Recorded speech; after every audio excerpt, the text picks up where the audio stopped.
Episode 221. Jacob is great.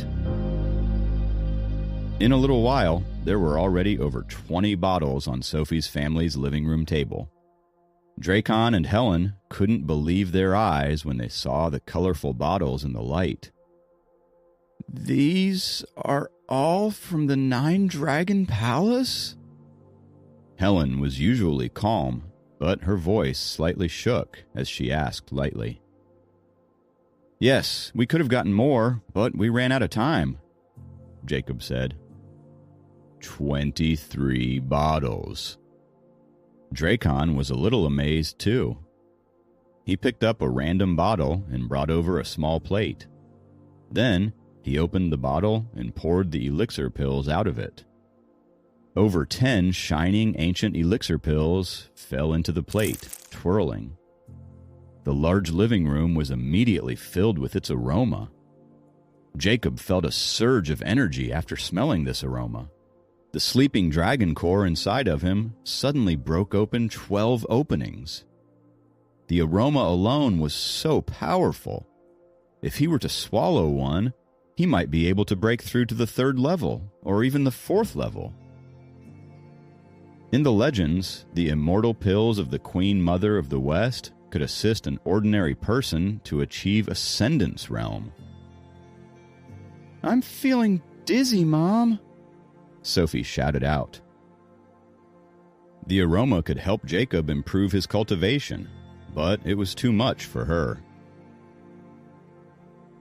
Dracon and Helen looked at each other stupefied. Since they realized that there were ancient elixir pills in these beautiful bottles, they hastily put the elixir pills back into the bottle. It would have created trouble if the elixir pills caused a natural phenomenon. It was the first time Sophie saw her parents panic like this. She blinked and asked, These elixir pills are that powerful? 1 bottle equals an ancient treasure. In other words, you guys took back 23 ancient treasures. Helen finally came out of her trance, clapped her hands, and said in excitement. Sophie looked happy with Helen's answer. Mom, I told you that we would get a lot of treasures. If it weren't for the time limit, we could have made a few copies of the techniques in the 6th palace. What? You went to the 6th palace? Helen's astonishment was beyond words. Dracon also looked at Sophie in surprise, wondering if she was lying or not. Yes, we went to the 2nd palace first, but the other 3 teams were there. So we went to the 6th palace. However, it was challenging to get the techniques. Therefore, we went over to the 1st palace and got these elixir pills, Jacob explained. Dracon and Helen knew that Sophie wasn't bluffing since Jacob agreed. However, they looked as surprised as before.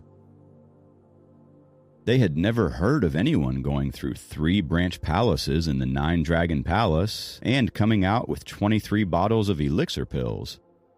There were over 10 elixir pills in each bottle. Altogether, there would be hundreds of shiny, ancient elixir pills. It's because of Snowflake.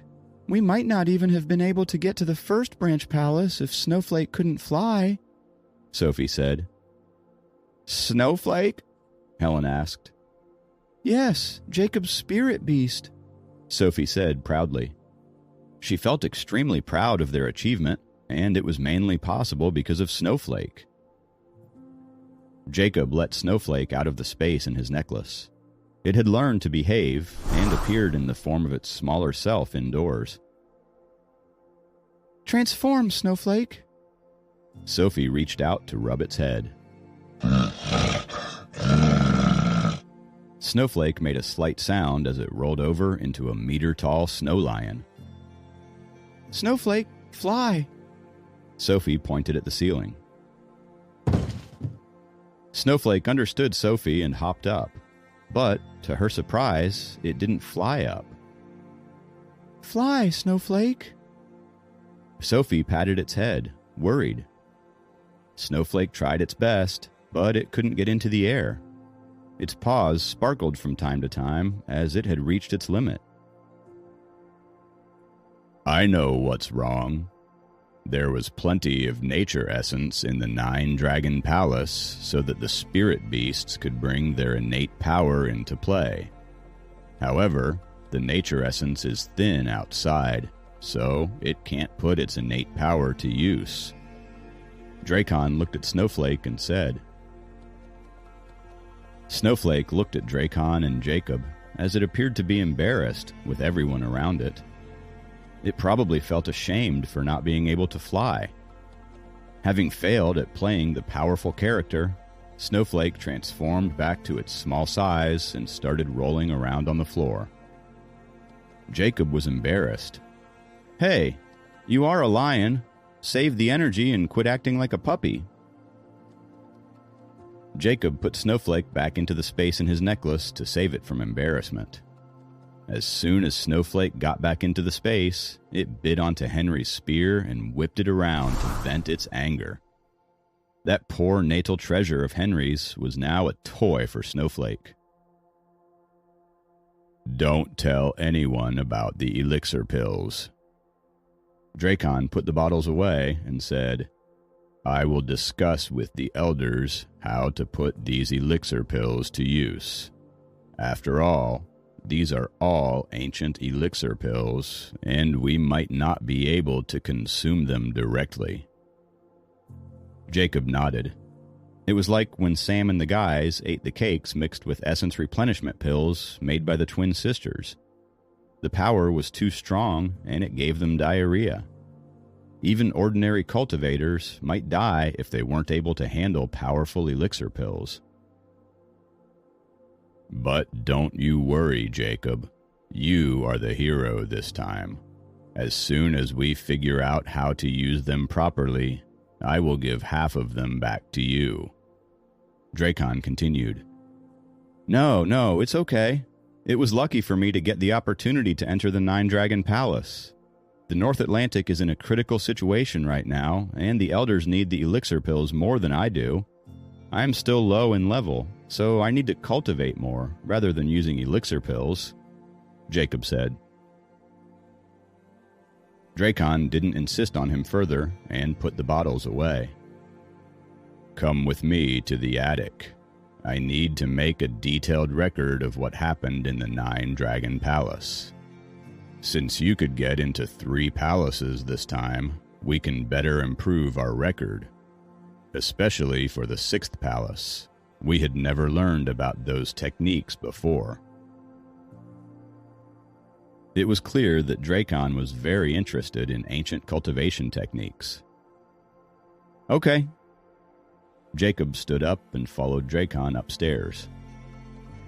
Jacob took the map out when they got to the attic on the 3rd floor. He explained what they did in the 6 hours inside 9-Dragon Palace in detail. Helen came to the attic after a little while as well. Since she was an architect, she added to Jacob's map with a special set of rulers and pens. No amendment was needed for the Origin Dragon Palace, since it was the same as before. The 2nd palace was the one that was easiest to be found, so there were very detailed descriptions of it on the map. One of the cultivators from the West Atlantic had been into the 1st palace before, and the North Atlantic was able to gather some information about it. However, it was somewhat unclear. This was the first time that they learned about the 6th palace. There were giant stone monuments inside the 6th palace, and that was very important information. For 2 hours, Dracon jotted down every single detail as Helen made accurate adjustments to the map. Although it was a big surprise for them to get over 20 bottles of elixir pills, it was equally important to gather precious information. The most important thing was that all the other 3 dragon palaces thought Jacob and Sophie escaped and never went to other palaces after the 2nd branch palace, and that was why they came back empty-handed. They could never imagine that Jacob and Sophie would obtain over 20 bottles of elixir pills, as well as get information about 3 palaces. As Jacob explained everything, Helen admired his attention to detail. He thought of counting his own steps to calculate the distance from the starting spot to Origin Dragon Palace. From that, he calculated the approximate travel time needed. None of the previous cultivators, including herself, had thought of this brilliant idea. Although Jacob's cultivation wasn't very strong at the moment, his intelligence would for sure allow the North Atlantic to prosper. The seemingly weak Sword Shadow Scroll he had been cultivating required him to cultivate all 5 elements at the same time. However, it demonstrated its strength in the Nine Dragon Palace. Jacob didn't rely on any treasure but his own nature essence. His sword energies were very similar to the innate power of the people in prehistoric times. The biggest difficulty in the Nine Dragon Palace was that the cultivators couldn't ride swords or use treasures. Even the 5 elements were heavily restrained. Snowflake and his Sword Shadow Scroll were able to solve these problems easily. Helen put the map away and looked at Jacob. As she saw more and more of his potential, she praised her own judgment in choosing her son-in-law. "Stay here for the night?" She put the map in her opal ring and asked Jacob. "I should go back to the university. It's not very good to always stay out," Jacob answered. Helen respected Jacob's decision and nodded gently. After Jacob walked out of the attic, Helen turned to Dracon after staying quiet for a few moments. "What do you think about Jacob?" "He has great potential, is very thoughtful, and patient." Dracon confirmed Jacob's ability. "I've always thought that Jacob is a great addition to the North Atlantic. He got 23 bottles of elixir pills for the clan at its most difficult time. There's hope for the North Atlantic to recover after all," Helen said. "A person's ability doesn't have to depend on how powerful he is. It depends on how he deals with problems and different relationships. There are many super powerful cultivators around Jacob, and each of them can flip the whole city over. However, he can coordinate them and make sure that all the relationships are okay. This is talent," Dracon said calmly. Helen smiled lightly and sighed in relief, as things were finally looking up for their clan.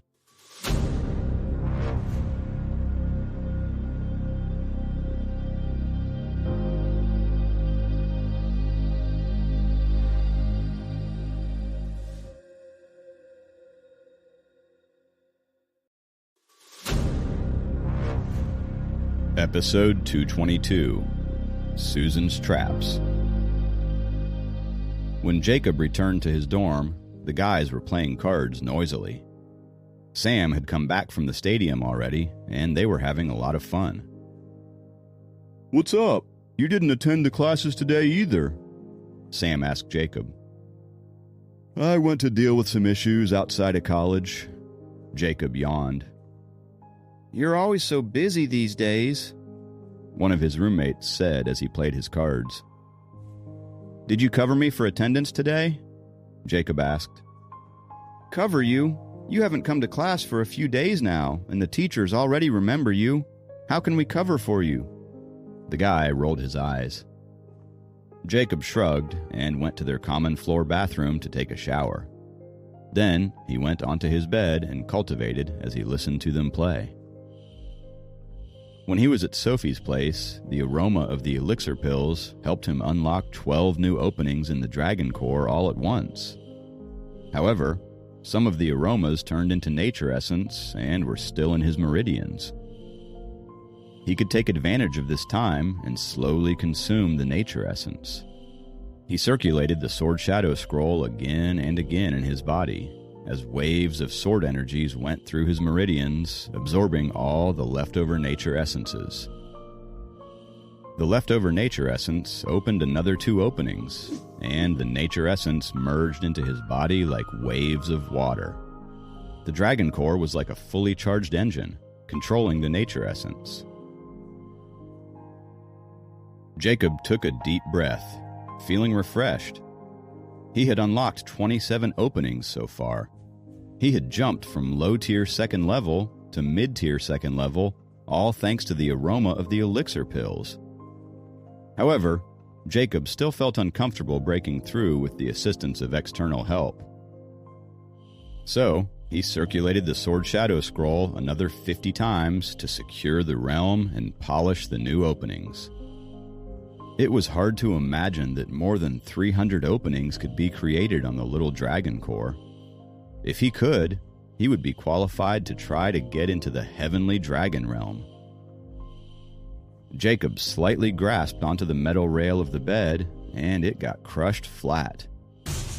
Jacob was already more powerful than those men of unusual strength on TV. If Jacob were to release the sword energies, he could easily cut through an iron rail like this. Jacob noticed that the guys were putting the cards away. He slightly used some force and tried to rub the metal rail back into its round shape before closing his eyes to rest. Perhaps it had been a while since Jacob woke up in the dorm. He was a little unfamiliar with the feeling of sunshine coming in through the curtains and waking him up. Sam, on the bed next to him, was already getting dressed.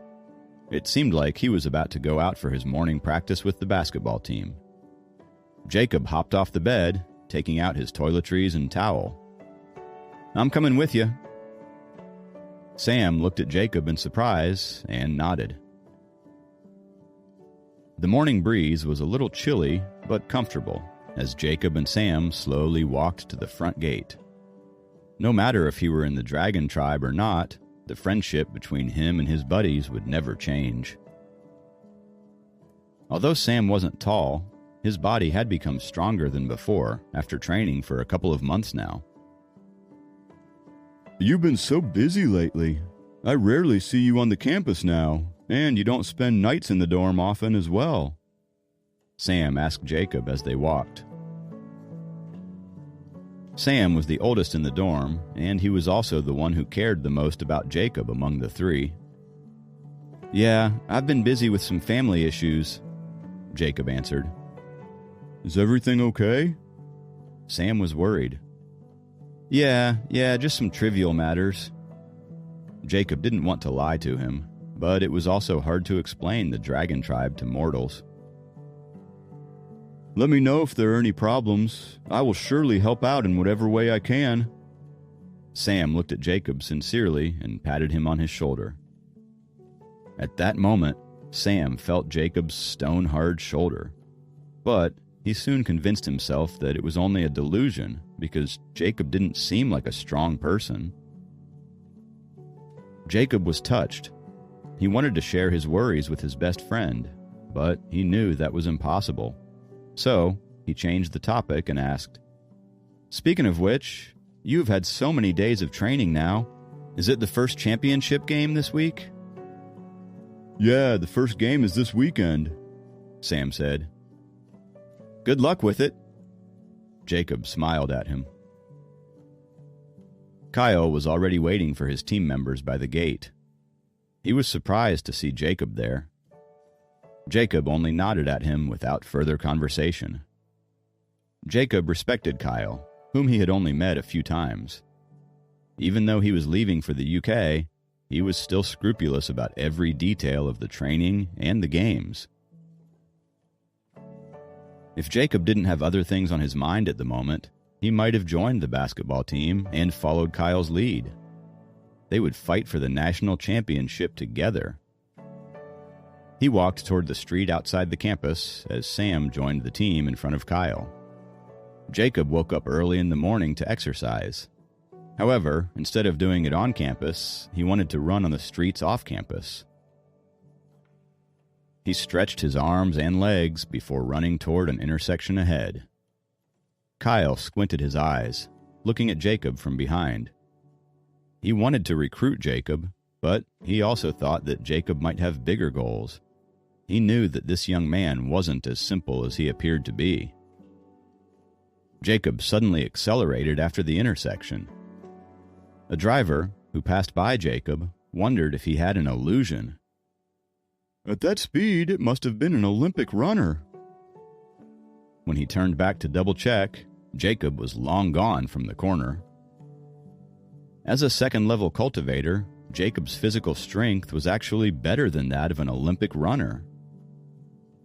The reason he suddenly wanted to exercise today was that he unlocked a dozen openings yesterday. He felt very good, as if he had enough strength to lift a mountain. As Susan said, breaking through the third level of the Spirit Concentration Scroll meant unblocking the acupoints in the human body and reaching the realm of a martial arts master. Jacob was an actual cultivator now. If he was born with a dragon core, he would be a cultivator who had successfully established his foundation. Jacob jogged and sprinted from time to time along the quiet morning streets for half an hour until he felt a little tired. When he was about to turn back, a familiar figure came into his sight, coming toward him. Susan!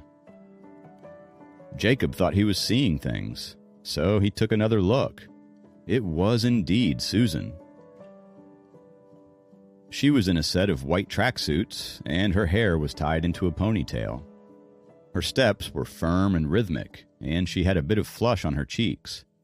She ran toward Jacob in the street, lined with trees on each side.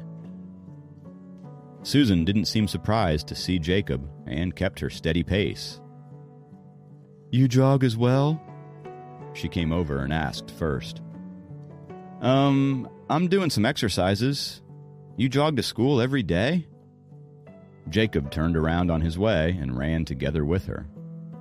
He was wearing his regular outfit, so he looked a bit weird beside Susan, who was wearing a set of sportswear. "Yeah." Susan adjusted her breathing and answered. It would even take a while to drive from her apartment complex to the college. Maybe running every day was a type of cultivation as well.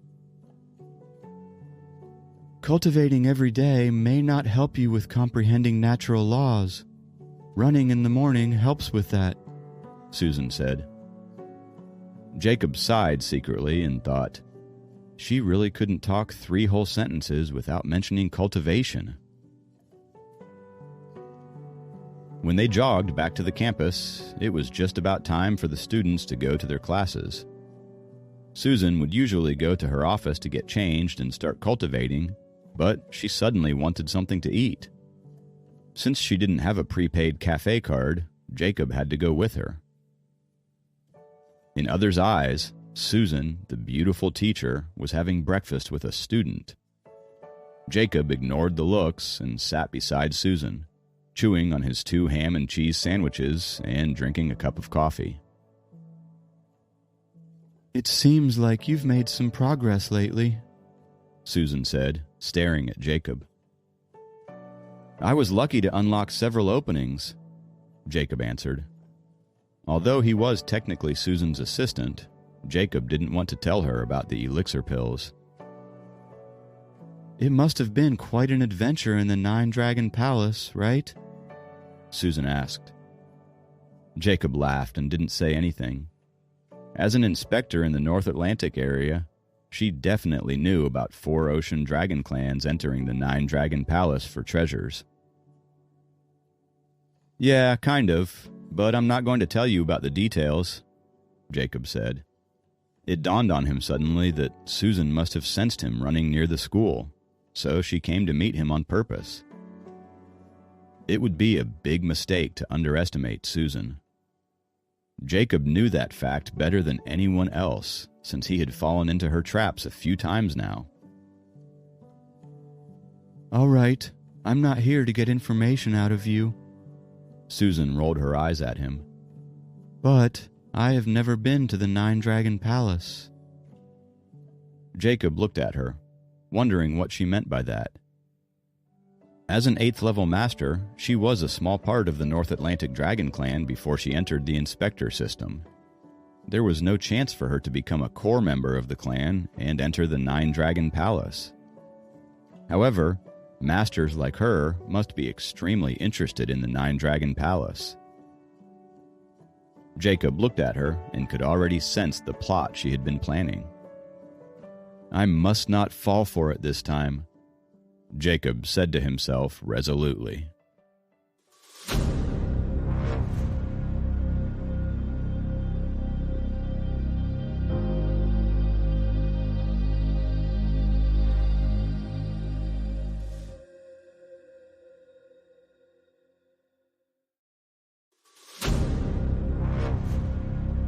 Episode 223. Kathy looks prettier today. Seeing that Jacob was eating his food quietly, Susan couldn't help but nudge him. "Say something." Jacob kept on eating, deciding not to fall for Susan's new trap. "I have a way to get into the Nine Dragon Palace, but I need you to lead the way. The palace could be opened by the Four Ocean Dragon clans and has a time limit of 6 hours. But there won't be any time limit if we sneak in. Then we can share the treasures 50-50. Seeing how Jacob was, Susan directly put everything on the table. "No time limits? 50-50? Jacob finally looked up with half a sandwich in his mouth. "I'll give you a week to think about it. The Nine Dragon Palace doesn't belong to the North Atlantic anyway. If you get something, it will be the North Atlantic that benefits." Susan stood up with the tray and returned it at the door. Then she left the cafeteria. Jacob sat there and considered if the deal was worth it. He would be providing the information, and Susan had the strength. They could share the elixir pills, treasures, and techniques equally. It did sound very tempting. After a while, Jacob stood up, returned the tray, and left the cafeteria as well. When he went back to the dorm to get his books for class, the guys had already left. He had no idea that the jog and breakfast in the morning took so much time. When Jacob rushed to the class with his textbooks, it was already time for the lecture. Jacob hesitated at the door of the classroom.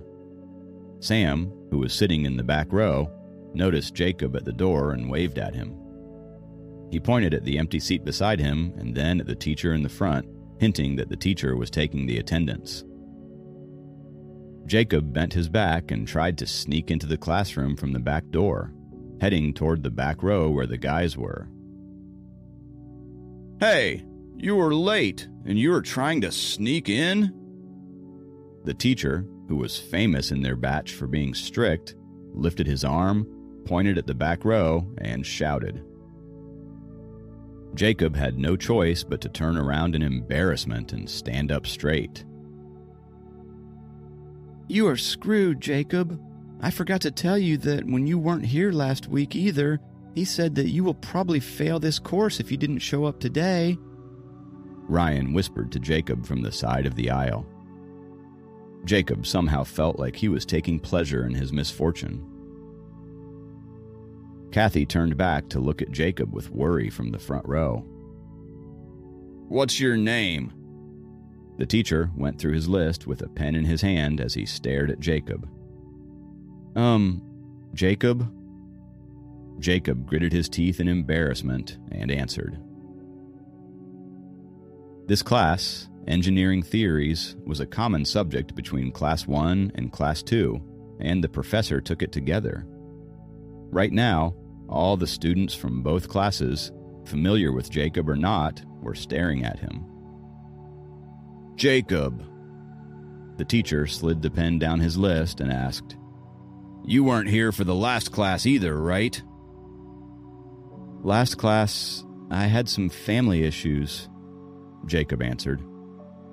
He was standing in the aisle in the back of the classroom like a statue for everyone to look at. The teacher finally spotted Jacob's name on the list. Then, he noticed a gold star marked in front of Jacob's name and remembered something. His stern face immediately softened. "Oh, Jacob. Go ahead and take a seat. It's all right to be a bit late."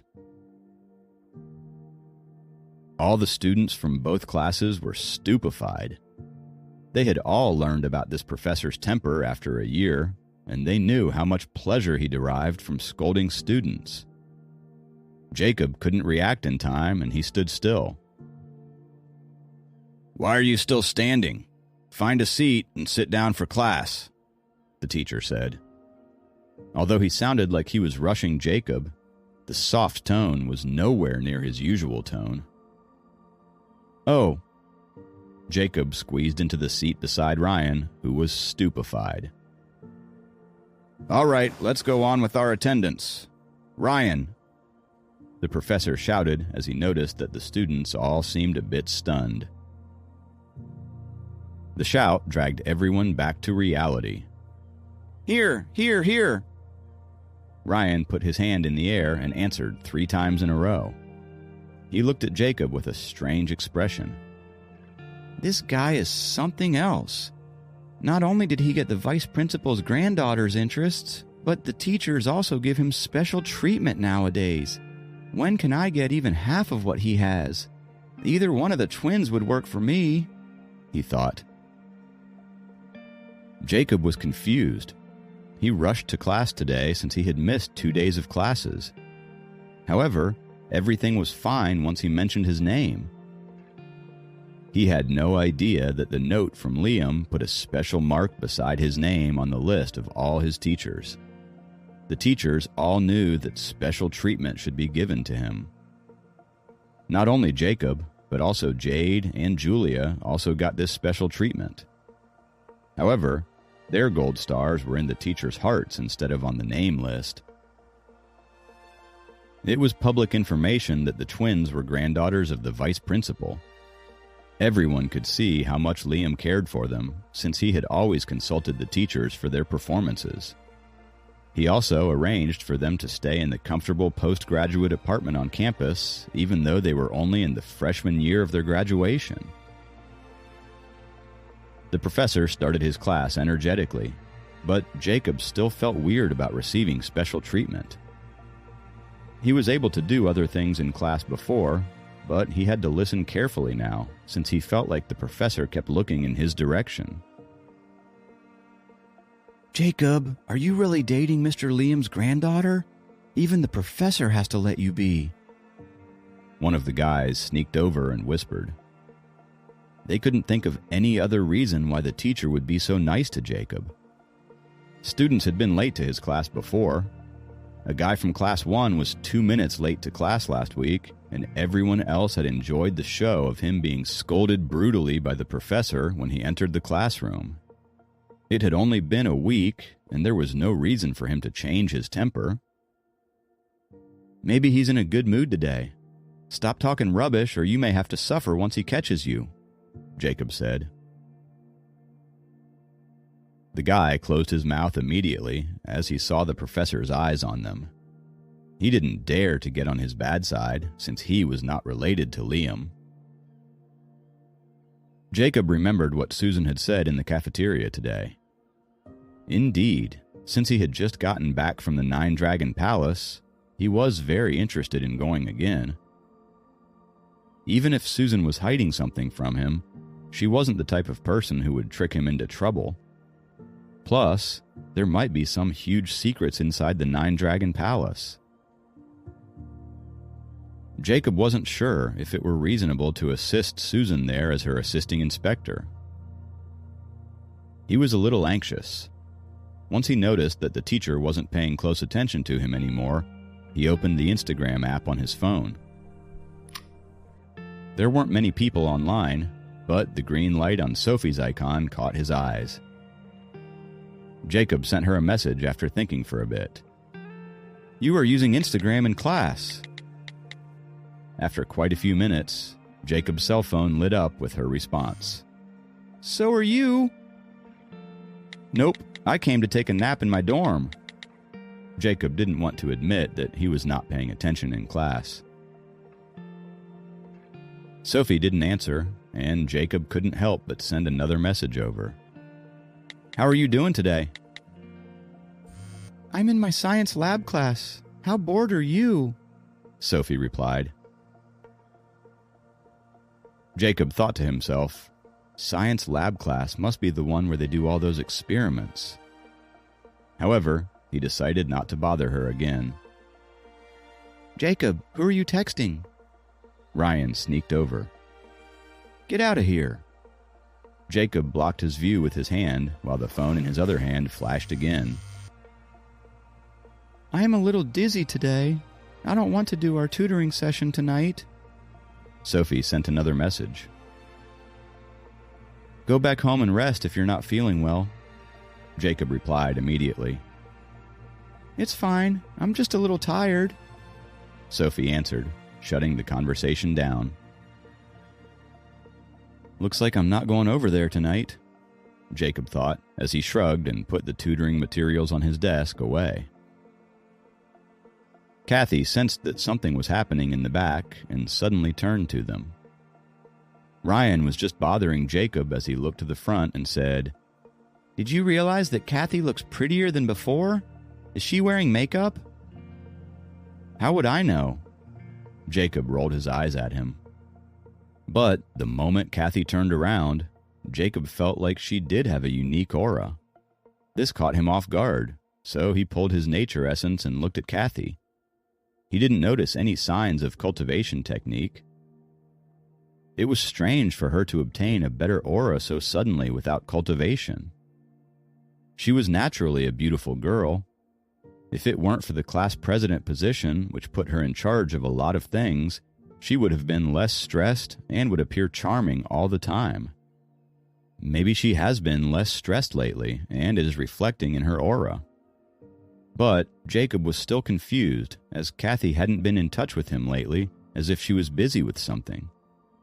If it were before, and she had realized that Jacob had been missing classes for days together, Kathy would definitely be calling him and asking him what was going on.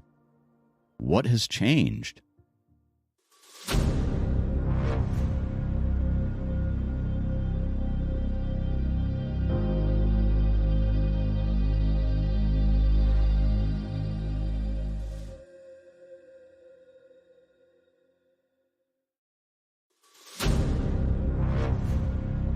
Episode 224. Henry in High School. While the students were still around after the class, Kathy dashed to the podium. Class 2, please stay. The guys stayed where they were. Students from Class 1 left the classroom as they peeked at her curiously. This Sunday will be the basketball team's first game in the basketball league. Sam, from our class, is on the team as one of the main players. Since it won't be held on our campus, I'm hoping that we could go to the other university to cheer for them as a class activity. I will rent a bus, and I will cover the travel expenses through our class funds. Let me make a list of who's going now, Kathy said on the podium in a crisp voice. Although they had heard about this class activity the week before, it was still exciting for the guys to find out about it from Kathy. Since she was covering the travel expenses through class funds, it showed that she hoped everyone could be a part of it. How about this? I will call your names in order, and you can let me know if you're going or not. Kathy took her notebook out and continued. Kathy, can we go over on Saturday and spend the night there? Ryan shouted out from the back row. Yes, Kathy, we want to spend the night. A few other guys shouted as well. Kathy looked at them with the notebook in her hand. How many of you want to go over on Saturday? All the guys raised their hands, as if they had agreed on it already. Kathy thought about it and turned to the few girls in the class. How about you girls? I have plans for the weekend already. I'm not going, one of them said. I have no issues, another said. A few other girls said that they could go as well. At last, only one of them, who didn't get along with Kathy, decided not to go. Okay, I need to confirm with you guys one by one as well. If there aren't too many of us, I'll just book a smaller bus. Are you going, Ryan? Kathy's crisp voice, as well as her bright eyes, drew Ryan's attention. "Yes," he said immediately. As Kathy called out their names, everyone gave a clear answer. If she had asked them all together, everyone would have said yes. But when the time comes, they might not show up. Kathy was very careful and detailed with things like this. The list was finalized. Besides 5 guys who had plans for the weekend, most guys promised to go. "Since you want to go on Saturday, I will book the bus and hotel tomorrow. Let's get a cheaper budget hotel, and I'll assign 2 people to a room according to your dorms. You can rearrange later on," Kathy said. The guys got even more excited at the final confirmation from her. Although they got to see each other in the dorms, it was a completely different feeling to travel to another city and stay in a hotel. "You can give me the money for the hotel when you get your rooms, and I will take care of the travel expenses. That's all for now. You're dismissed." Kathy put her notebook away and smiled. "She really looks prettier than before. Could it be the glow of love?" Ryan asked as he looked at Kathy. Jacob lifted his head slightly to look at her, and he was immediately reminded of sunshine. However, he rolled his eyes at his friend's glow of love remark. Kathy went back to her seat to grab her stuff before she left the classroom. Jacob knew that many of the guys in their program liked Kathy, but they were too shy to let her know. Also, they got scared once they learned that her brother was Kyle. However, once Kyle would leave for England, the braver guys would probably start pursuing her. Jacob went to his other classes with his friends as the day passed by quickly. The classes during the day usually got over by 4 or maximum 5 in the afternoon, but Jacob didn't have much interest in the 2 theory classes in the evening. Suddenly, Jacob's cell phone vibrated. "We will come with you to the big class tonight, Master." Jade's text suddenly showed up on his phone. Jacob thought for a bit and replied, "Next time. I have something to do today." "We thought that we all could get dinner later." Jade sent another message. Jacob was speechless as he replied, "Sure, let's do that in a couple of days." "All right, come to find us in 2 days, Master. We have something important to discuss with you," came the reply from Jade. Something important? Jacob dialed her number when he got to the school gate. "Master!" Jade sounded very cheerfully on the phone. "What do you mean by important?" Jacob asked. "Master, you haven't talked to us for a few days now," Jade complained in a soft voice. "No, I've been busy lately. What did you mean by something important?" "I'll tell you in person," Jade answered. "Okay then. I'll see you guys in a few days." Jacob hung up as the bus was approaching, and he then got onto the bus. If I'm going into the Nine Dragon Palace, Jade and Julia would be 2 very powerful teammates, Jacob thought. The bus went toward Cherry Grove High School as Jacob called Sophie. "Is school almost over?" "Just finished. Why?" Sophie answered with a slightly tired voice. "You caught a cold?" Jacob asked immediately. "Yeah, a little bit." Sophie probably heard the noise of the bus and asked, "Are you coming to my school?" "Yeah, I'm picking you up." Jacob put the phone away after conveying the message. The sky was a little gloomy, as if it was about to rain. It was a bit chilly, so Jacob closed the window of the bus and started to cultivate the Sword Shadow Scroll. At this moment, he suddenly saw the Nine Dragon Palace amongst the gray clouds in the sky. It was about the same size as their city.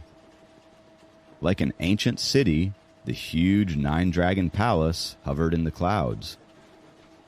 Around it, there were no magnificent array formations or seven-colored light beams. However, flashes of black lightning bolts bounced around it, showing that it was full of energy. Jacob rubbed his eyes to make sure that it was not an illusion. Then, he looked around and found that other people on the bus were all doing their own things, chatting, texting, listening to music, oblivious to the ancient city in the sky. On the street, people quickened their steps, afraid that the rain would start pouring down at any minute. Some had umbrellas, and some carried their bags. No one looked up. Suddenly, Jacob understood. It was like the stealth energy sphere that cultivators built before starting a fight.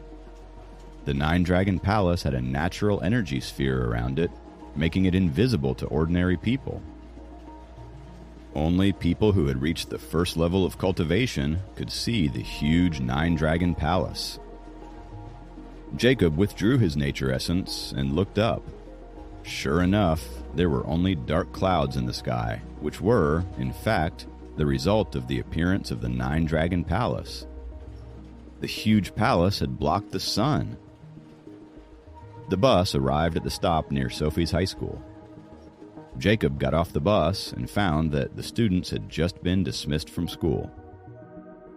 Probably due to the rain clouds in the sky, many cars were parked at the gate, waiting to pick up students. The most eye-catching vehicle was a pitch-black Rolls-Royce. It was parked right in front of the school gate. Jacob glanced at the Rolls-Royce on his way to the school's gate. The driver was a middle-aged man in his 40s. He had an imposing figure and was wearing a chauffeur's uniform and gloves, and there was a shallow scar on his face. The chauffeur looked like a retired army officer, but Jacob lightly activated his nature essence and saw a mighty deep blue light. Water elements, a member from one of the 4 ocean dragon clans. Seeming to have sensed Jacob's probing gaze, the chauffeur glanced around and locked his eyes on him. Instantly, Jacob was immobilized, as if he had fallen into an ice hole. The chauffeur looked at Jacob up and down before slowly moving his gaze away. 8th level. This man is at least on the 8th level. Jacob concluded that this man emitted an aura that was almost as strong as Sophie's uncle. Why is a master cultivator acting as a chauffeur? Jacob was wondering about it when a sharply dressed figure walked into his sight. Henry, in a high school uniform, walked out of the school gate. Ignoring the amazed gazes of the schoolgirls, he got into the Rolls-Royce that was parked at the school gate. He goes to Soph's school?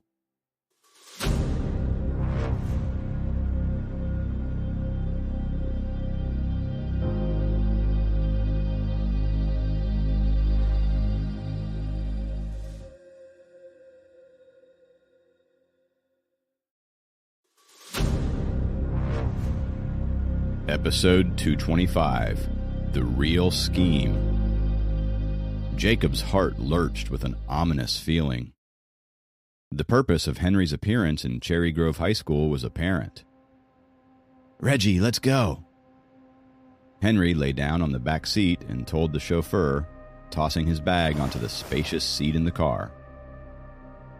Without a word, the man named Reggie started the Rolls-Royce smoothly and zoomed away. He was sent by Grandmaster Hank to protect the Crown Prince in the new city. If Henry didn't suddenly want to come study in this city, he would have been sent to track down Kenneth and investigate if Kenneth had indeed succeeded in passing the Heavenly Tribulation. If not, he was certainly ordered to kill Kenneth in the wilderness. In her sky blue uniform, Sophie appeared at the gate. After saying goodbye to her friends, Sophie stood at the gate and looked around, trying to find Jacob over the sea of people. Jacob walked over immediately. Hey! Seeing Jacob, Sophie's eyes brightened. She said, "How come you suddenly decided to pick me up today?" Jacob pursed his lips. "I was going to your home for dinner anyway, so I thought I would pick you up on my way there." They started walking as Jacob saw some students pointing at them, and he knew that they were probably talking about how Sophie's boyfriend, a sophomore in college, had come to pick her up. Ignoring him, Sophie kept walking with her head lowered. Jacob found something was not right with her flushed face, and he stopped and grabbed her arm. He placed his palm on her forehead before Sophie could stop him. Jacob felt burning heat against his palm, so he stared at her and said, "You have a fever." "It's nothing." Sophie gave him a half-hearted smile and continued walking, but her steps were not stable. It felt like she was going to fall at any moment. This was ridiculous. She should have gone back home to rest. Jacob pulled her over and held her in his arms before walking to the sidewalk to hail a taxi. A taxi stopped beside them. Jacob pulled the door open and pushed Sophie onto the back seat. After telling the driver the address, Jacob turned to look at Sophie in concern. At Jacob's steady gaze, Sophie blushed and whispered stubbornly, "I'm fine." "You're not fine. Your body is burning up." Jacob's face turned stern. Sophie didn't answer and looked away. 10 minutes later, they reached Sophie's home. Jacob walked her through the door and found that the house was empty. He asked, "Where are your parents?" "They returned to the Dragon Palace with the elixir pills yesterday," Sophie answered. "Well," Jacob sighed, "how about going to the hospital?" "No." Sophie shook her head immediately. "Where's the medicine box?" Jacob asked. "What medicine box? We don't have any medicine in the house." Sophie looked up at Jacob. Due to her fever, her gaze was weak. Right, they never got sick. If Sophie had not lost her dragon core, she would never have gotten sick. Jacob sighed again. With Sophie's parents absent and her unwillingness to go to a hospital, he didn't think that it was a good idea to let her stay home while running a fever. After a moment of consideration, he made a call to Liam for an elder's consultation, but no one answered. He called Elder Frank, and the result was the same. Obviously, as the core elders of North Atlantic, they had been summoned back to the North Atlantic Dragon Palace for a meeting. Grandma was not in the city, while his parents were also out of town. Jacob rolled down the contact list on his cell phone and saw Susan's phone number. Susan had a cell phone, though she rarely used it. "I'm fine." While Jacob was busy looking for help, Sophie was still telling him stubbornly.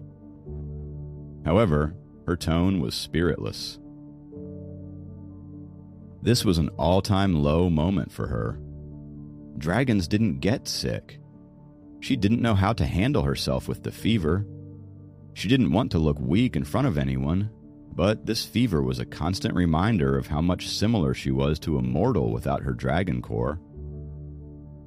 Jacob helped Sophie to the sofa before dialing Susan's number. After several rings, the call was finally connected. "What?"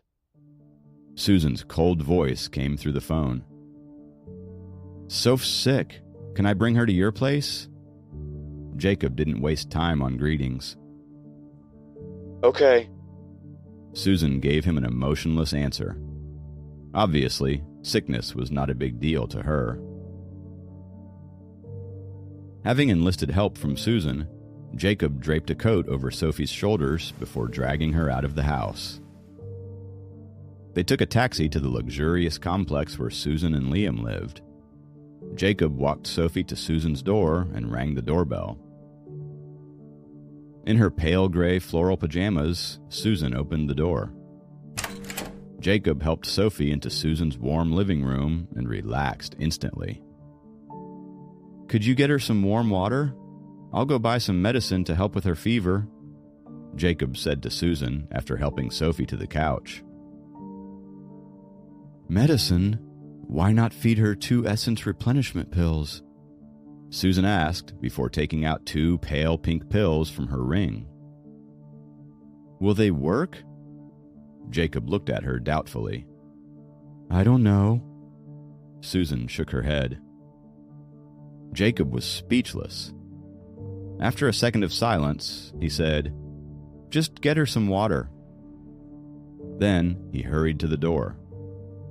"Where's the pharmacy around here?" He regretted asking the moment he opened his mouth. Sure enough, from Susan's confused look, he knew that she also had no clue. Jacob walked out to find a pharmacy. Since Soph was not willing to go to a hospital, he would buy her some basic fever medication. If her fever didn't decrease by midnight, he would take her to the hospital then. It was now evening, and the sky had darkened. The huge Nine-Dragon Palace still hovered in the sky. Not familiar with the neighborhood, Jacob had to ask around before he found a pharmacy on a side street. He bought some common medicine for cold and fever before hurrying back to Susan's apartment. The usually lively Sophie was lying on the couch with half-closed eyes, spiritless. Jacob opened the package of pills and fed her the medicine with a glass of water. Susan stood beside them, observing and learning. Jacob and Sophie came to her home and interrupted her cultivation, but she couldn't turn them away when Sophie was sick. After taking medicine, Sophie began to doze off. "Do you have a spare room?" Jacob turned to ask Susan. "The spare room is a workout room without a bed. Soph can sleep in my room," Susan said. "Okay." Jacob bent down and carried Sophie to Susan's bedroom. "I'm fine," Sophie murmured in her sleep. Her flushed face and thick eyelashes made her look adorable and pitiful at the same time. Tonight, both her parents were away.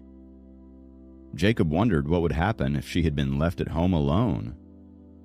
With a little pat on her forehead, he placed her onto Susan's big bed and tucked her in.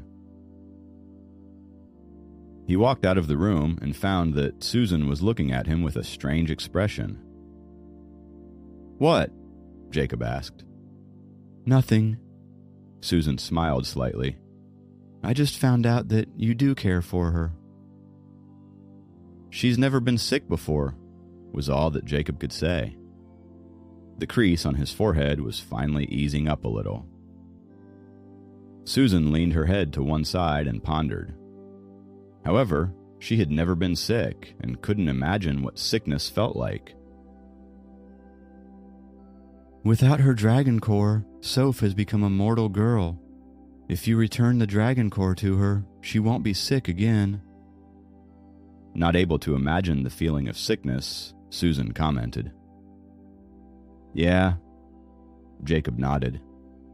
Although it was purely an accident that he swallowed Sophie's dragon core, Soph's life energy had decreased by half without her dragon core, and she had become as weak as a mortal. Now, Jacob had a responsibility to take good care of her. Peeking into the bedroom, he saw that Sophie was fast asleep. Susan looked at Jacob and asked, "What's your answer to my plan from this morning?" "I can't give you an answer right now," Jacob said. In fact, he had wanted to consult Dracon and Helen about Susan's plan tonight, but unexpectedly they were not home and Soph got sick. "But the Nine-Dragon Palace seems to be in the sky right above our city," Jacob said after a moment of consideration. Since he could see it, he was sure that Susan had seen it too. The reappearance of the Nine-Dragon Palace in the mortal world will make people restless. After each opening, the Nine-Dragon Palace would drop from fifth heaven to first heaven. However, no one can predict where it will appear. Maybe on a prairie, on a mountain valley, or above an ocean. This time, it appeared in the sky above our city. It seems that the city is now under the spotlight, Susan said. Jacob frowned and guessed that the important thing the sisters wanted to tell him was related to the Nine-Dragon Palace, since everyone with cultivation power could see the huge palace above their heads. "Did you say that you could enter the Nine-Dragon Palace?" Jacob asked her.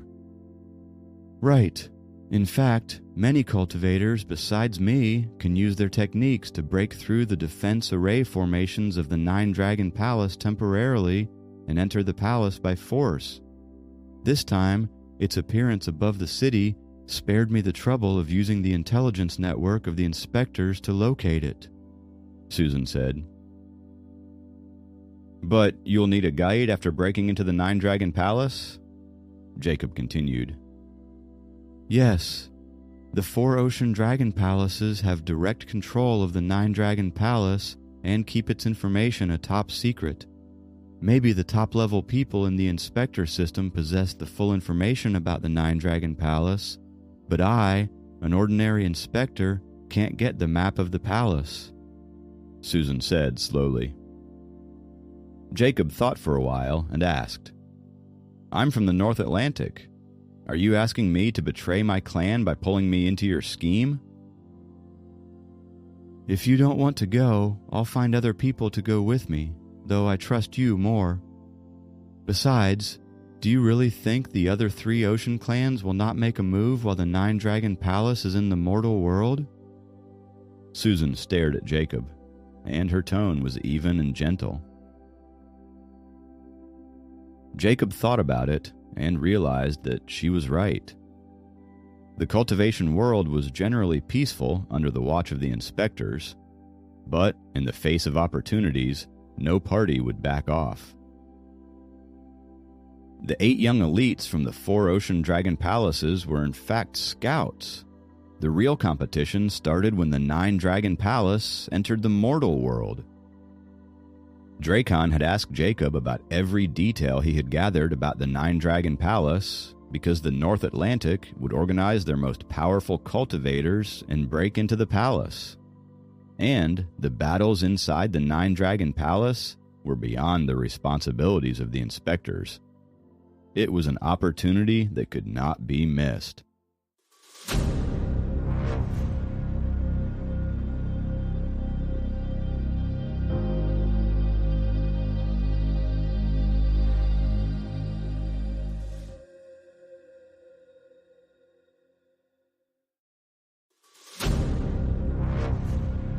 Episode 226, Taking Care of Sophie.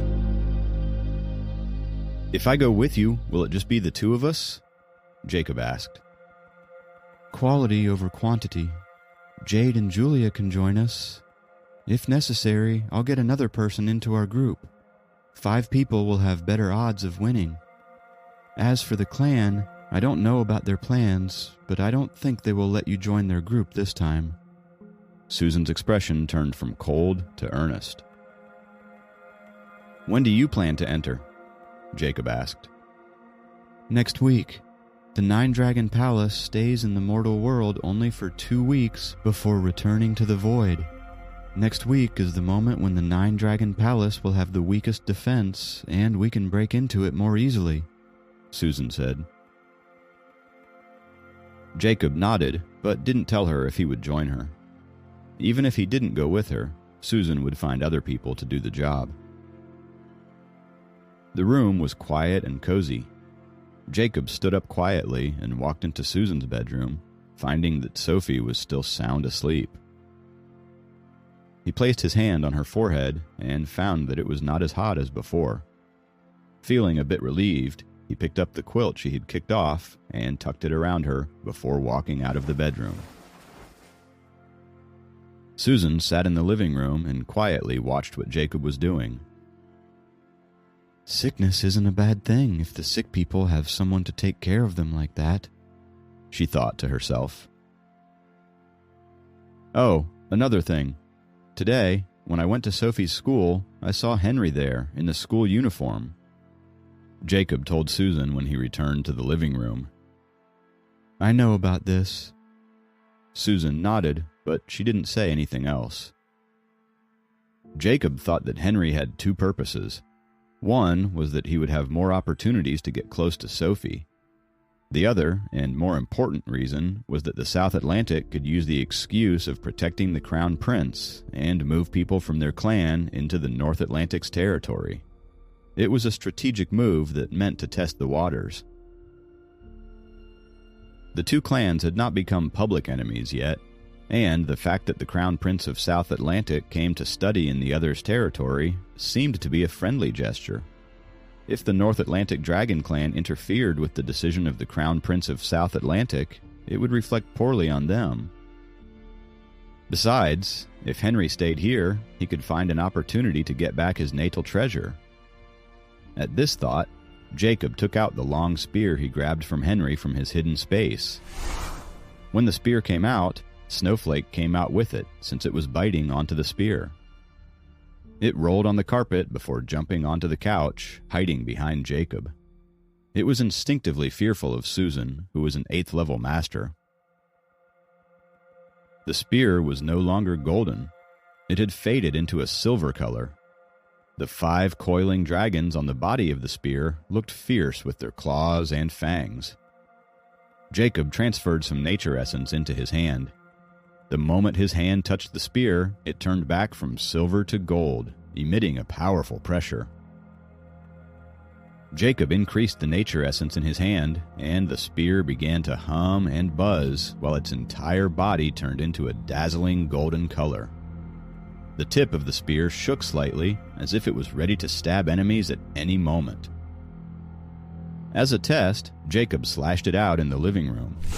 A beam of golden light shot from the tip of the spear. Jacob didn't expect that the spear would release his sword energy. He tried to withdraw it, but it was too late.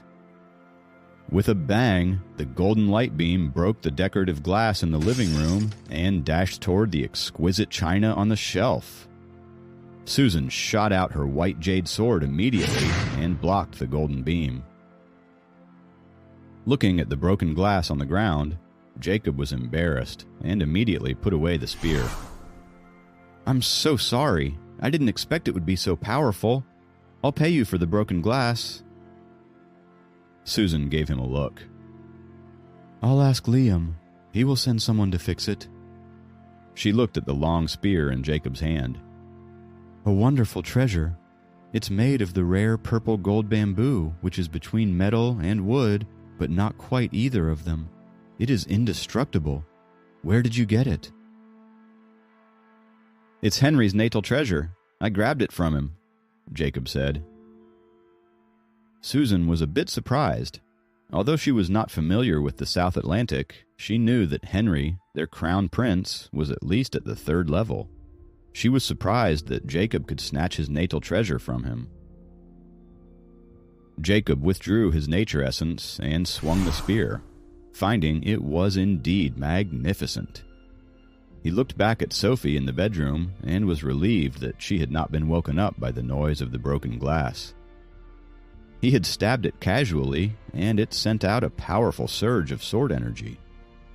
If not for the restriction of 5 elemental treasures in the 9-Dragon Palace, Jacob would not have been a match for Henry, who was a 3rd-level cultivator equipped with a natal treasure.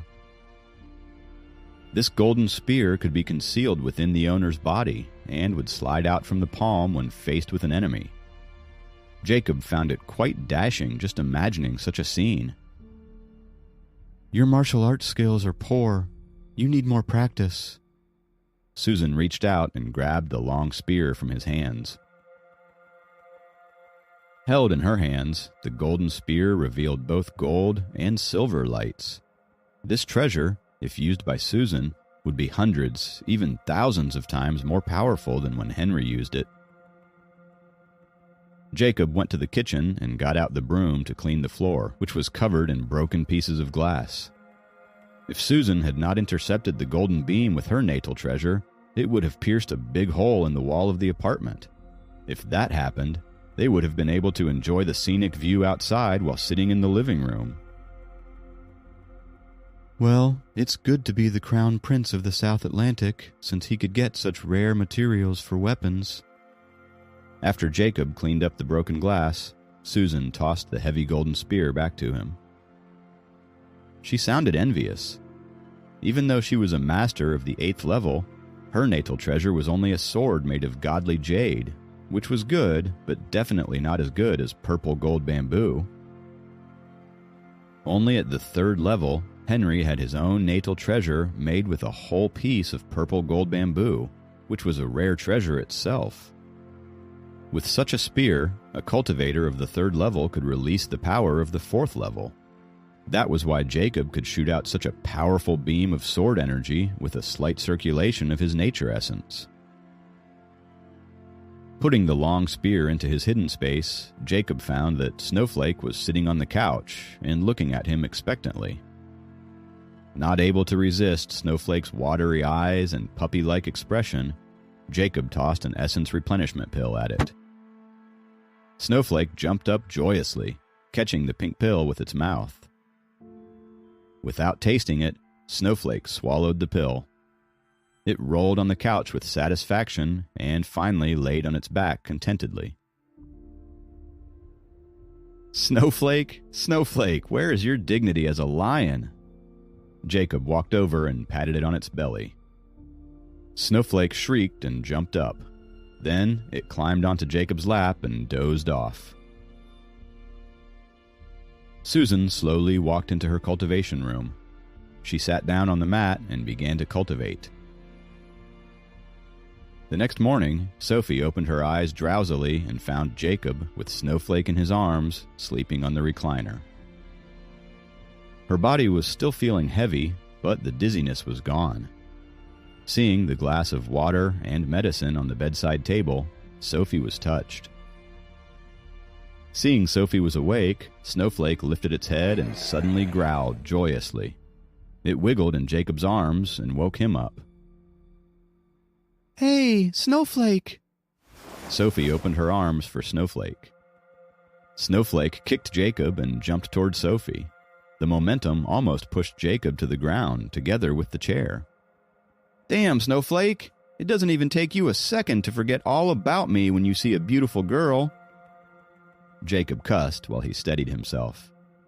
He walked to Sophie and felt her forehead. In a daze, Sophie watched while he touched her forehead, and her face flushed. Seeing her flushed face, Jacob thought she was still feverish. He picked up the glass of water and pills. "Take 2 more pills." "No," Sophie frowned. "You need to get better, Soph," Jacob said sternly, as if he was scolding a child. Seeing his determined expression, Sophie relented and took the pills and water obediently. She raised her head and swallowed the pills. Next, he took out the thermometer that he had bought at the pharmacy yesterday. "Let me take your temperature." Sophie wanted to argue, but seeing that Jacob was not going to take no for an answer, she took the thermometer reluctantly and put it into her mouth. Jacob sat beside the bed and looked at her like a nurse waiting for his patient's temperature check. A few minutes later, she took out the thermometer from her mouth and handed it to Jacob. Jacob looked carefully at the mark on the thermometer. "Well, 99.5 degrees. The fever is less than yesterday, but not completely gone. Today, you stay here and rest." "You," Sophie said hesitantly, "you don't have to do all this, you know." "Your parents are not here, and it's my responsibility to take care of you." Jacob put away the thermometer. "Remember to take your temperature at noon. If you're still feverish, take some more pills." Sophie looked at him in a daze. Her heart suddenly felt warm. "Okay, I'll take it." Seeing Jacob caring for her so much, she decided not to fight him on it anymore. She picked up the glass of water as her throat felt particularly dry. Suddenly, she choked and coughed some of the water out of her mouth. Jacob immediately leaned over to take the water glass from her hand, patting her on the back. "Are you okay?" While he was wiping water from her mouth, Sophie looked at him strangely. Without warning, she lightly pressed her lips to his cheek.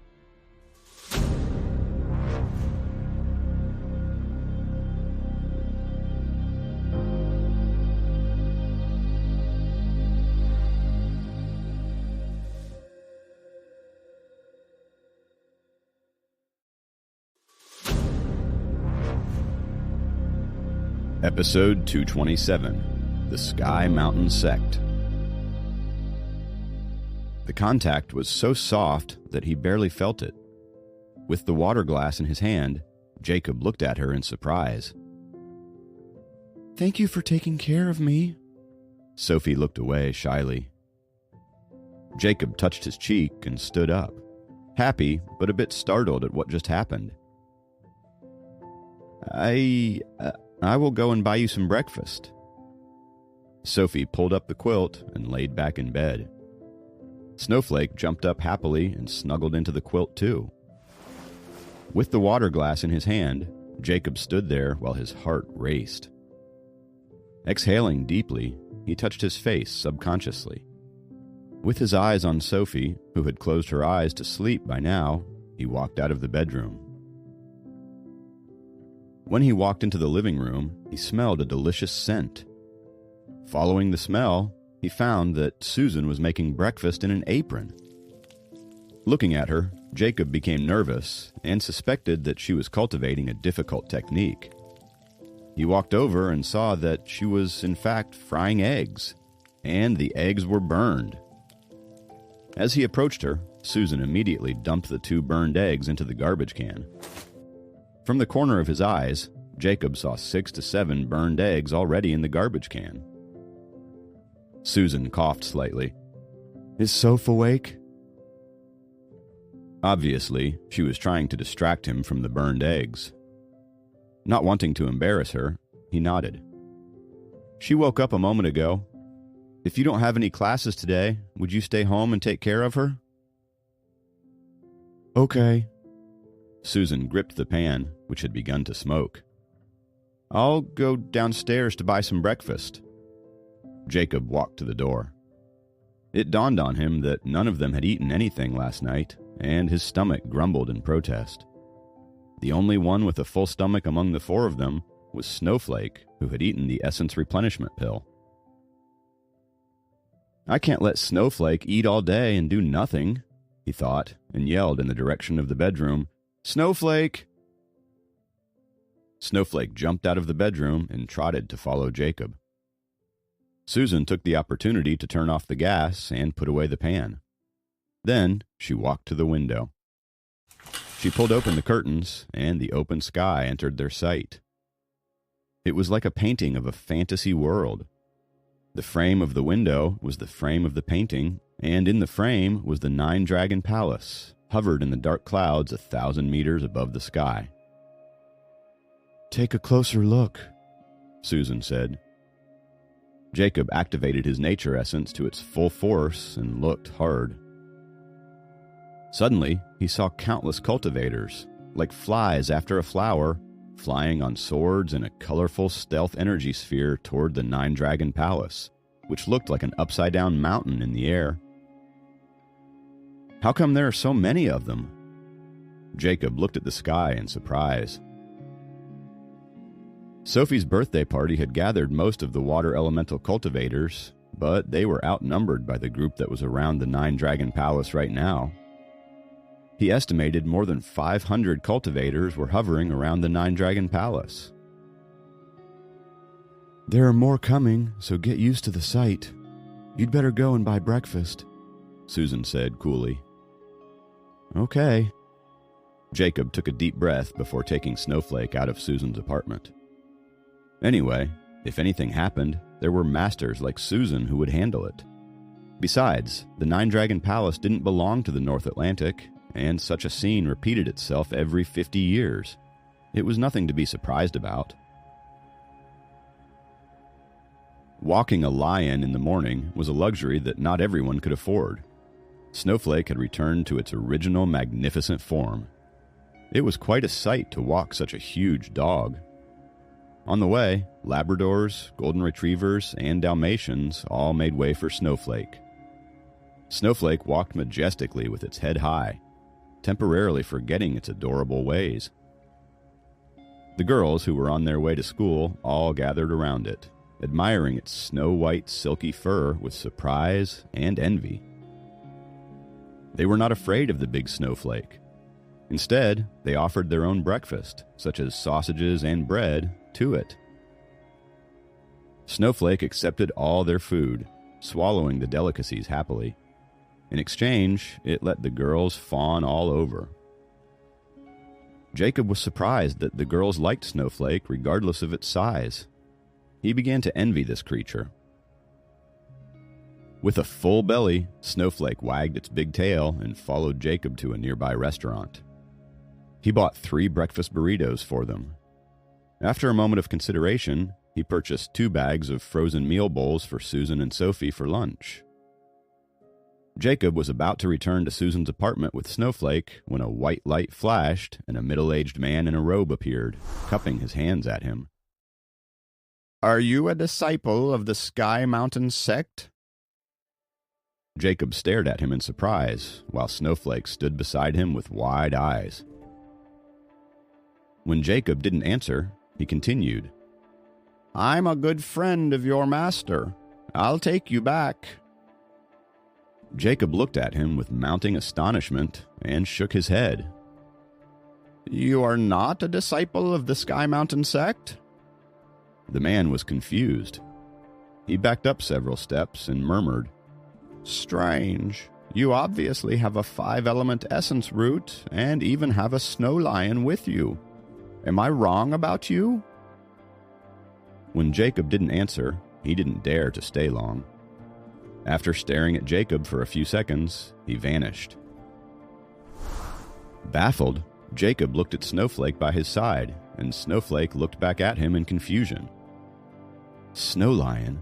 Sky Mountain sect? Suddenly, Jacob understood. Was it possible those cultivators around the Nine Dragon Palace were not all from the Dragon Tribe?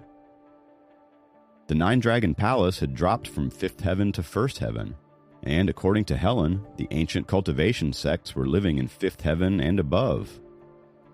The Nine Dragon Palace was concealed in 5th heaven, which meant that the cultivation sects living on 5th heaven had been coveting it for a long time. With the food in his hands, Jacob hurried back to Susan's apartment. Sophie was already up, though still tired.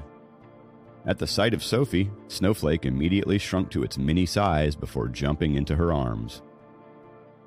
It purred adorably and rubbed its furry head against Sophie's chest. Jacob just rolled his eyes at the lion's behavior and decided to ignore it. 3 burritos for our breakfast and 2 frozen meals for your lunch. Jacob turned to Susan. You can defrost the meals, right? Susan gave him a dirty look. Although she hadn't learned to fry eggs, she believed that she could handle the simple task of defrosting 2 meals. Susan, the cultivators who are trying to break into the Nine Dragon Palace are not all from the Dragon Tribe, right? Jacob continued to ask. The Nine Dragon Palace is not the private property of the 4 Ocean Dragon Palaces. The other clans don't want to offend them by pointing it out due to the great power of the 4 Ocean Dragon Palaces and the fact that they know the ways of opening the palace. As to the cultivation sects, they are here to fish in troubled waters, Susan said, taking a bite from her breakfast. Sophie blinked, not understanding what they were talking about. However, Jacob had his own interest in Sky Mountain sect, which was the expert in growing 7-colored snow lotuses. They probably know how to grow the 10,000-year snow lotus. But the cultivation sects don't dare to mess around under 5th heaven, and they don't even dare to land on the ground. Otherwise, they will break the rules and can't make a fuss if they are killed on land." Susan continued, as if to comfort him. Jacob nodded, understanding why the middle-aged cultivator had come and gone in such a hurry. If he stayed too long on land, he would be in danger. Fifth heaven was the dividing line. The human cultivators and their sects lived above it, and the dragon cultivators governed the land and ocean under the fifth heaven. Of course, it was not a strict restriction. The powerful ones, like Kenneth, could still push the boundary and fly up into seventh heaven as long as they didn't break the rules of heaven. However, if they reach the eighth heaven, they may activate the powerful heavenly tribulation. Only the metal elemental dragon cultivators, which were the smallest group among the dragon tribe, could reach eighth heaven. The privilege was given to them because one of their elders had passed the heavenly tribulation and become a heavenly dragon. Jacob finished his food. He stood up to say goodbye to Susan. Sophie fidgeted in her seat at the dinner table, but she finally stood up and walked Jacob to the door with Susan. With a blush, she avoided looking at Jacob. "You take your rest here for the day. If your parents don't come back, you can live here for a few days," Jacob instructed. Susan glanced at Jacob, amazed that he was making the arrangements without consulting her first. However, despite the slight disturbance it would bring to her cultivation, she liked Sophie and didn't mind her living here while she was sick and her parents were absent. "I'll come and see you when I'm free in the evening."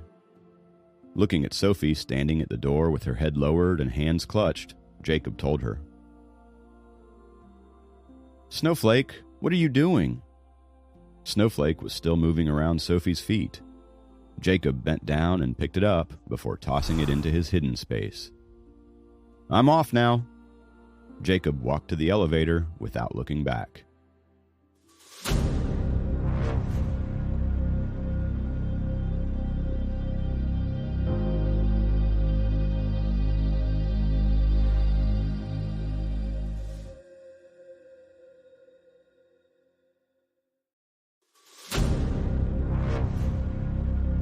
Episode 228, The Taekwondo Match. Walking out of the apartment complex to the nearby bus stop, Jacob looked up and could still see the Nine Dragon Palace hovering in the air, and the many cultivators flying on swords. He withdrew his nature essence and looked up again. This time, he saw nothing but dark clouds, as if it would rain at any moment. Out of sight, out of mind. He got on the bus, and it was still early when it arrived at the university. The bus stopped at the north gate of the school, and he had to cross the entire campus to reach the dorm area. It was quiet on the campus in the morning. He was crossing a small park filled with birds singing and flower fragrances when he heard some sounds from a distance. He turned his head and saw the guys from the Taekwondo club practicing in the park. Wearing Taekwondo suits, their uniformed kicking and punching movements looked quite dashing. It didn't seem like a coincidence that they were practicing right in front of the girls' dorm. "Everyone, look sharp. Don't embarrass yourself in front of the girls." A man who looked like their captain was lecturing them. Jacob watched them practice as he passed by. "Susan said my martial arts skills are poor. Maybe I should find a place to learn some techniques. But the clubs in the school look quite lame," Jacob thought to himself. Noticing that Jacob was watching them, the captain yelled at him, "Hey, you want to join our Taekwondo club?" Jacob shook his head and went to the other side of the park. Meanwhile, a guy from the club reminded the captain, "That is the guy who defeated Michael." "Really?" The captain of the Taekwondo club looked at Jacob in surprise. The sky was still cloudy. Among the students walking to different classes, Jacob looked quite ordinary with his books in his hand. However, he felt the atmosphere was a bit different today. Some girls and guys gathered together, whispering to each other. At first glance, they were just students chatting with each other. But upon a closer look, Jacob found that they all had some blue or yellow lights around them. It meant that they were not talking about the news in their daily lives, or the activities in college, or anything related to their studies. They were talking about the Nine Dragon Palace in the sky. The Dragon Tribe members had merged into the mortal world, and there were many young cultivators in his university. They each had their own groups of common backgrounds to trade information. "Hey, what are you doing?" Kathy appeared beside him and gave him a little tap on the shoulder. "Oh, nothing." Jacob looked away from the students and smiled at Kathy in embarrassment. "You have been quite mysterious recently." Kathy glanced at him and said, "No, I've just been busy," said Jacob. "What are you busy doing?" Kathy asked. "I want to work for a designing studio that does architectural work, and I've been studying for it," Jacob said casually. He glanced at Kathy again and found she was even more beautiful than the day before. The most noticeable part was her skin, which was glowing radiantly. "What skincare products are you using?" Jacob blurted out. "Skincare products?" Kathy looked at him in confusion. I don't use any. Just the normal face wash twice a day." "Oh." Jacob stared at her face. "But your skin looks so much better than before." "Yours too. Your complexion has improved a lot in the past month," Kathy said. Jacob opened his mouth, but didn't know how to respond to her. He knew that he was looking better than before, and he had a good reason for it. But he couldn't think of any reason for the sudden changes in Kathy. If she had been cultivating, he would see her nature essence, so he was sure that she was just a normal human being. "By the way, the clubs of another university have come to our school today, and there will be several friendly matches between the clubs of both universities. Will you go watch with me?" Kathy asked. "What matches?" "Badminton, table tennis, tennis, and others. But I think the taekwondo competition will be the most fun to watch." She checked her watch. "How about going over and having a look?" Looking at her eager face, Jacob thought for a second. "Okay, let's go and have a look." "Good." Kathy parked her bike at the roadside. "It's not far from here. We can walk." "Kathy, you've been in a good mood lately," Jacob said abruptly while walking. "I've always been like this. By the way, how is Grandma?" "She's fine, and she's still staying in the countryside." "Oh, how's the old lady who lives near your home?" "I borrowed some books about acupoint massaging from the library. I learned some techniques from the book and tried them on the old grandma. She seems a lot better lately," Kathy said, walking with ease next to him. They chatted all the way to the gym. The gym was crowded. Each club had its designated area in the gym. Jacob saw Michael's rock climbing club was among them, but they had no competition today since the other university had no rock climbing club. The members of his university's taekwondo club were sitting on the west side of a square court, and the black-clothed members of the other university's taekwondo club sat opposite them across the court. "It's about to begin." Pulling Jacob after her, Kathy quickened her steps, found a good spot, and sat down. Jacob saw Jade and Julia sitting among the members of their college's taekwondo club. They smiled and waved at Jacob. Jacob smiled at them, knowing they were here to make up the numbers since their team was a little short on members. "They are close to you." Sitting beside Jacob, Kathy said with a little bitterness. That reminded Jacob of the little run-in she had with the twins not too long ago. "They are.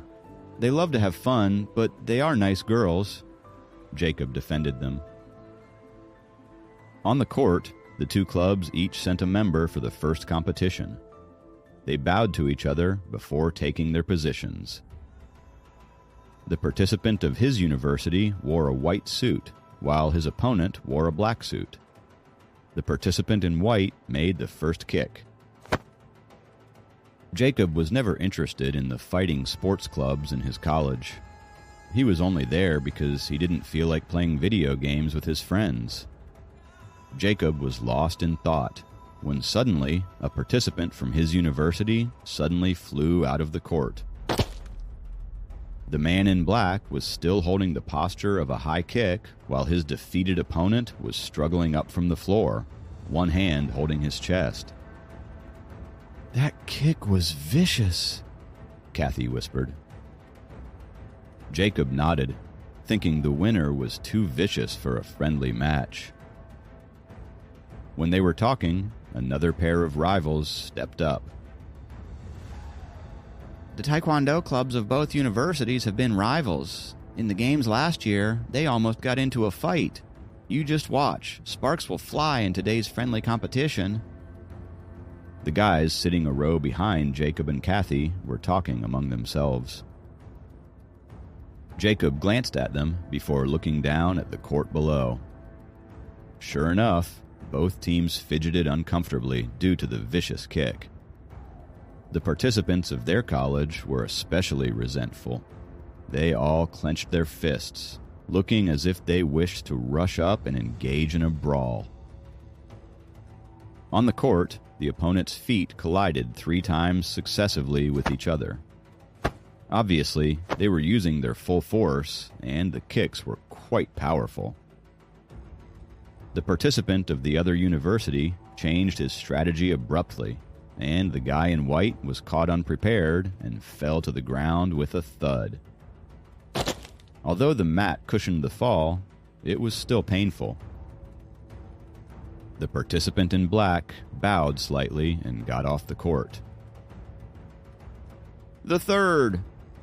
The Taekwondo club captain of their university yelled. Although the members had played more than they trained in the club, the captain was angry when their rivals butchered his members in the so-called friendly game. The participant in a white suit stepped up and faced his opponent in a black suit. After 3 to 4 rounds, the participant in white fell. "Our team sucks." The guys sitting behind Kathy and Jacob began talking again. Kathy turned her head and gave them a dirty look, saying, "It's easier to talk than do. You guys can go up and see if you can defeat them." Another participant from their college fell to the ground. Mortified, the captain of their team, Ron, stepped up in person. The other university sent a big guy, about 6 feet tall. He stomped up onto the court. Ron was tall and burly. He had gotten some serious training in Taekwondo for several years and was quite good at it. However, he was sent flying by a kick from the elite participant in black. With their captain down, the club was completely defeated, and the morale had dropped and hit rock bottom. Among all the club activities in the gym, the competition involving physical combat received the most attention.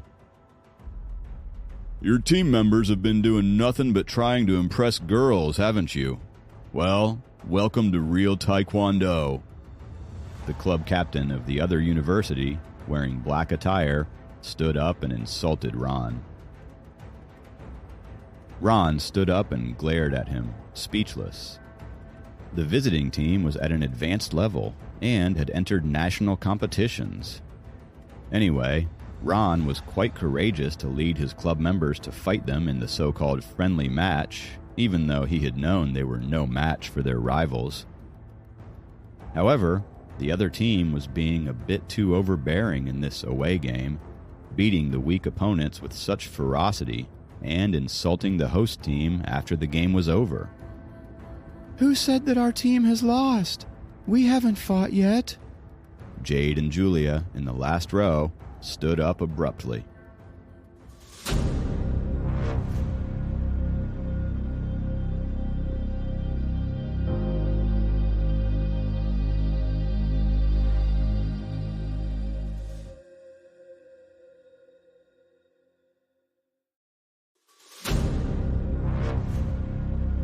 Episode 229, Twin Power. The captain from the rival university was in shock with the brazenness of the twins. Seeing the petite and beautiful girls standing up for their team was a first for him. So you can't even form an all-boys taekwondo team? You had to include girls to make up the numbers? He laughed out loud.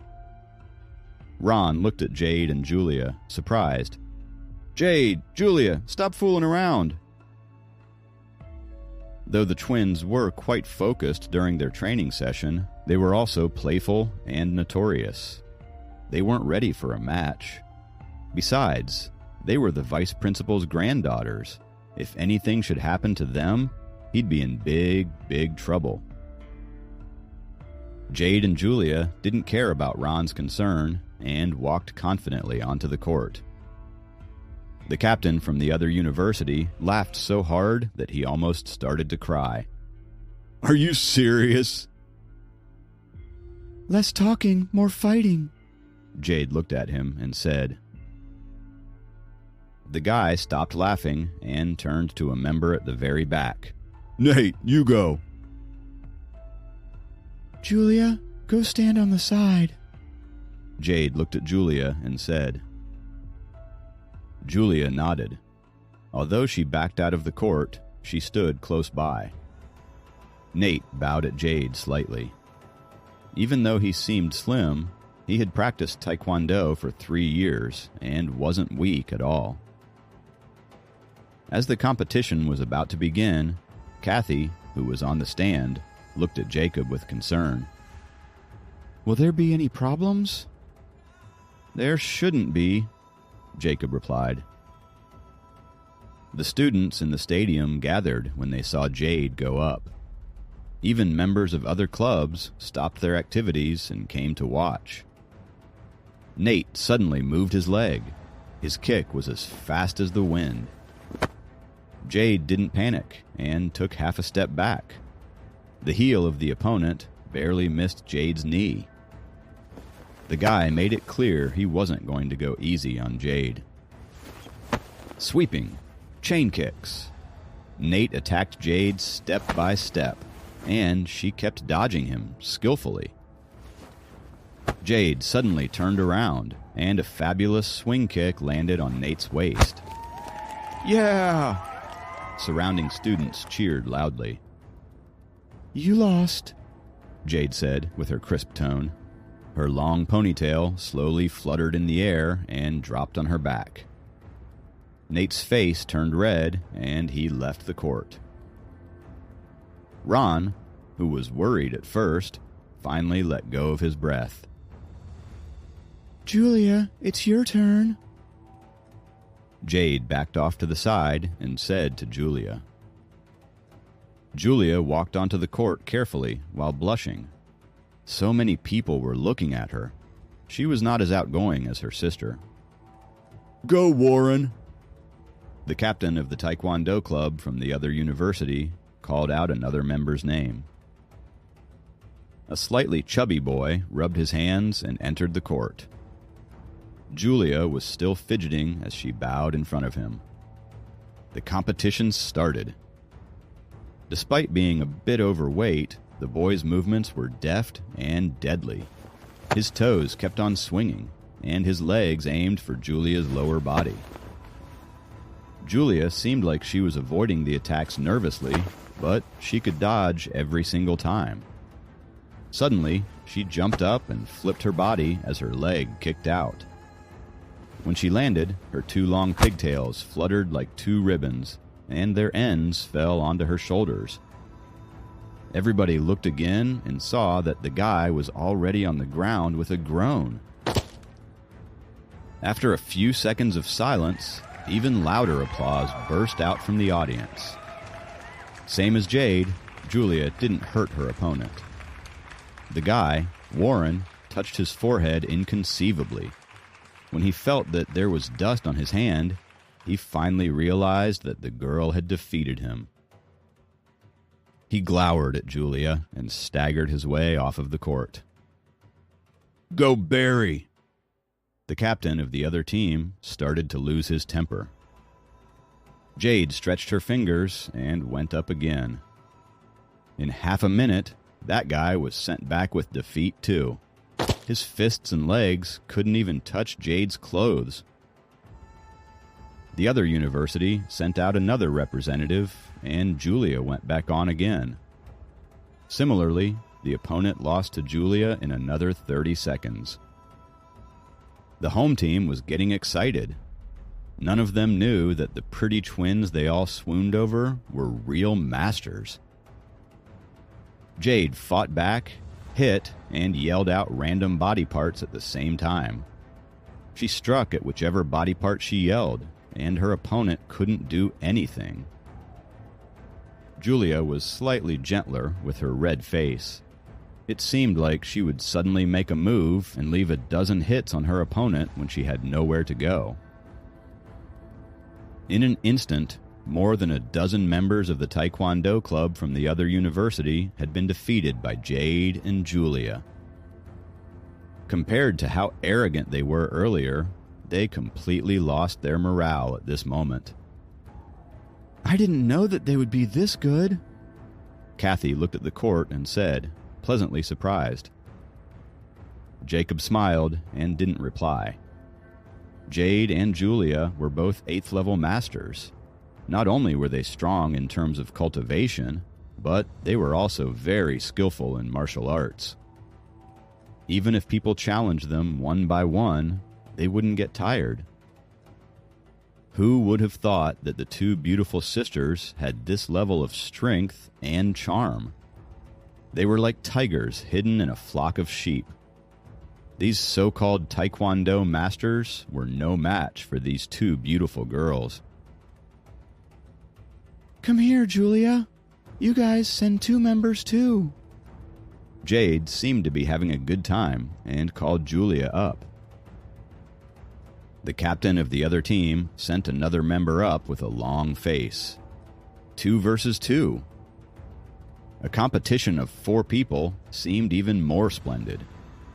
The other university's Taekwondo club often attended official tournaments, and the team members had great chemistry together. However, they didn't know that Jade and Julia's cooperation was even more flawless. Their university had established an excellent reputation this time. Jade and Julia's hair were swinging in the air, and they shuttled like 2 butterflies. The other team was soon defeated again. Jacob paid attention to the process instead of the result. He discovered that Jade and Julia's grasp on strength was extremely proficient. They were able to utilize their strength to the maximum and didn't waste any energy. Their punches and kicks both had the mighty momentum of Taekwondo, but their strength was still on the level of ordinary girls. However, after combining their strength with their movements, these punches and kicks were a lot more powerful. If he were to combine these smooth movements with the Sword Shadow Scroll, there would be a ton of beautiful sword energies flying out of Jacob's body unexpectedly, and it would catch people off guard. On the side of the court, Kyle, who came with the members of the basketball team, also noticed the competition that was going on. These club exchange activities were going on and occupied the stadium today, and that was why the basketball team got a break from training today. When he saw how Jade and Julia changed positions, jointly attacked, and jointly defended, he felt like every single one of their movements seemed to follow a particular pattern. Another 2 opponents were forced outside of the court. The captain of the rival team couldn't sit still and stood up abruptly. He looked at the growing crowd and stared at Jade and Julia. "Come, both of you," he said. Jade and Julia looked at each other and stood still. They didn't want to bully mortals. Therefore, they had been using normal fighting techniques and even limited their strengths to the level of ordinary girls. It was also a promise they made to Jacob. Other than emergencies, they couldn't utilize their nature essence at college. Jacob wanted them to be 2 normal girls here, and they tried their best to follow this. They used smooth taekwondo techniques in the competitions just now, and they avoided hurting their opponents by stopping the attacks as soon as they won. Suddenly, 3 people on the court moved at the same time. Jade and Julia went in for a joint attack by surrounding their opponent from the left and the right. The captain of the Taekwondo club from the other university reacted calmly as he blocked the sisters' attacks with both hands and moved his body smoothly, following up with a series of chain kicks. Jade and Julia exchanged positions. They punched out abruptly and followed with kicks right away. Jade and Julia's insteps kicked on his waist at the same time. According to the rules, getting hit at this body part would score. However, the captain didn't even care about this type of strength. He gripped Jade and Julia's ankles and suddenly unleashed his strength. Jade and Julia tumbled in the air. Then they used their elbows to land on the ground before bouncing their body up again. The series of movements were smooth and graceful. This sturdy captain struck his powerful leg at Jade. Jade dodged successfully and punched his stomach. Another scoring body part. This captain didn't care. He dragged onto Jade's wrist and kicked toward her waist. Jade jumped up quickly when she saw what was coming at her. At this time, Julia's leg kicked onto this captain's face continuously. However, she didn't put much strength in the kicks and was trying to help Jade out. All the members of the audience could tell that Jade and Julia were both stronger than this captain. The captain hit Julia's leg and kicked toward Jade, who was falling from midair. Jade pressed onto the leg that was coming at her with a single hand, but the immense power still sent her away. When Jade was about to land, he kicked at her again. "Ooh!" the audience screamed. Jade could have flown up or canceled the force with her nature essence, but she didn't do it when she looked at Jacob. She blocked this kick with her palms again, but she still couldn't take the force of her opponent and tumbled down to the sideline of the court. Julia was concerned about Jade, but the captain grabbed her wrist and she was thrown out of the court. This wasn't a competition anymore. This man was trying to vent his anger. It wasn't about techniques and rules, but bullying the 2 girls with force. Jacob was furious. He cracked the stand's wooden railing. Jacob jumped directly onto the court down below from the 2-meter-high stand.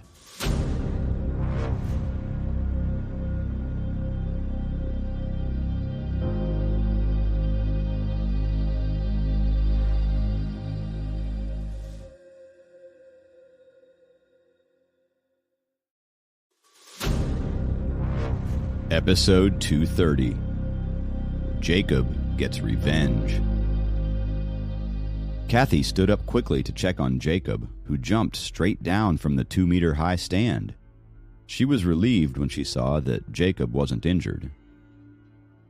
"Let's go!" The captain of the Taekwondo club from the other university called to his club members after sending Jade and Julia away. Suddenly, a fist swung right at him and blocked his way. This captain turned his head and saw Kyle staring at him in anger. He didn't even hesitate. He raised his leg and kicked at Kyle's face, This kind of power could easily break a piece of wood. However, Kyle simply put his hand up and blocked this attack. Even though Kyle didn't learn martial arts, his reaction speed and strength were on par with someone who mastered the 3rd level of Spirit Concentration Scroll. Get him! Get him! The students in the stands yelled. In only a few seconds, students gathered and wouldn't let the other university's Taekwondo club leave easily. Their captain glared at Kyle and kept kicking at him. Kyle blocked 4 kicks, but the 5th kick got his stomach. However, his muscular body only took half a step back before he blocked the captain's way again. A kick suddenly flew at the captain from the side. Jacob dashed into the crowd. The captain bent his knees and blocked it. However, Jacob's kick still landed on his jawbones and made him back off 3 steps. That was domineering. A crowd of people began to surround them. Jacob turned his body in the air and did a fierce swing kick. This captain moved back and blocked with his hands at the same time, but he still felt a piercing pain because the tip of Jacob's foot still scratched his wrist. Master, a real master. There were no fancy movements, only damaging attacks. This captain felt more pressure from Jacob compared to the 2-meter-tall Kyle. Another kick came after the other. Even though these moves weren't the traditional Taekwondo kicks, the continuous movements didn't leave people room to breathe. At this moment, Jacob wasn't as gentle as he used to be. His face was cold as if it was covered in frost, and his every move was ferocious. Kyle didn't know much about combat, but he could sense the dominant forces in Jacob's punches and kicks. He thought to himself, if I were to ever fight Jacob, I probably wouldn't be able to stop him. Another 2 kicks landed on the captain's arm. It seemed like the guy was skillful because he was capable of defending every single punch and kick. However, he couldn't handle the force coming from Jacob easily.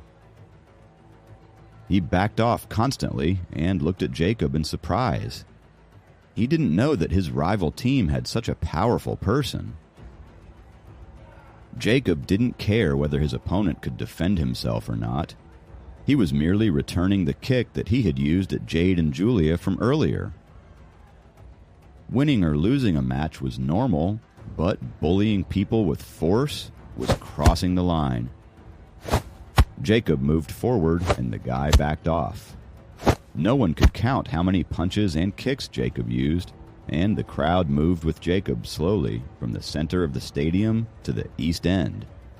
And, just like that, the guy had his back against the wall and had nowhere to go. Jacob's movements were continuous like the waves, and they were unstoppable. This battle style was the same as when he used his 5 elemental sword energies. The only difference was that he was using his body and physical strength this time. If you're using force, I'll compete with you using force. You don't care about techniques and rules, and neither would I, Jacob thought. The arms of the captain finally couldn't endure Jacob's force anymore and got dislocated. Jacob aimed a kick at his face. Leaning against the wall, the captain had nowhere to hide and saw the kick coming.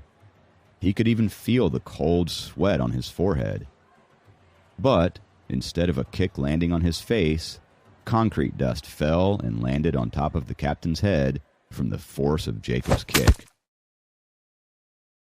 Jacob withdrew his right leg slowly. He wanted to warn the guy, but on second thought, he felt like it wasn't necessary anymore. So he changed his mind and went for the wall instead. There wasn't applause or cheers from the crowd behind them. There was only astonishment. What kind of force could create a hole in the wall of the stadium? They thought. As the captain looked at Jacob with fear, Jacob turned around to check up on Jade and Julia. Are you guys all right? he asked. I'm fine. Jade's knee got scratched, Julia said. Jade bit her lips and looked at Jacob as if she was wronged. If she didn't promise Jacob not to abuse her nature essence, a mere mortal wouldn't have been able to bully her. From now on, don't just randomly put yourself forward. Jacob looked at them and said. Even though his tone sounded harsh, it was filled with concern. Jade and Julia felt touched, and they had a feeling that Jacob was stronger than them. All of a sudden, the students at the entrance quickly passed the message in hushed tones. The vice principal is here! The vice principal is here! Liam, who was accompanied by a few professors, walked into the stadium to view the club exchange activities. When he saw all the students gathering together and the mess in the stadium, he asked immediately, What's going on? How did the club exchange activities turn into a gang battle? Liam's face was livid as he walked to the center of the crowd. Kyle, who was taller than the people around him by a head, stepped up quickly and said, Sir, I started this. I will take all the responsibility for this mess. It was shocking that the captain of the basketball team, Kyle, took the blame voluntarily. Everybody knew that Kyle didn't care about anything else but the basketball team. Kyle, you're going abroad, but you still made this mess? Do you know you've jeopardized a great opportunity? Do you think that we won't take any action against you? Liam frowned and said to Kyle. Even though Liam had gray hair, his demeanor was not inferior to Kyle at all when he was serious. Kyle lowered his head and remained silent. He was willing to be a scapegoat for Jacob. At this moment, Liam turned his head and suddenly saw Jacob, who stood behind the crowd. He was stunned for a bit and asked, Were you the one who was fighting? Jacob didn't want Kyle to be a scapegoat and walked out of the crowd. Yes, Vice Principal, sir, I was, he said. Liam's expression changed. He looked at the members of the other university's Taekwondo club, who covered their arms in embarrassment, before turning to ask Ron, What happened? We were having practice battles, but their captain overdid it. Jacob thought that he crossed the line and fought him. Ron replied and worded it tactfully. He didn't mention Jade and Julia, and didn't talk about the details of the competition, as he tried to cover it up. Liam looked at Jacob again and said, Oh, I see. You young people are just too young and vigorous. Don't randomly fight in the future. His attitude and words caught everyone by surprise. Another team came to his college for an exchange event, but his students injured the students from the other team. As a vice principal, shouldn't he at least pretend to penalize his students no matter what? It was clear that this vice principal favored Jacob. Clean this up.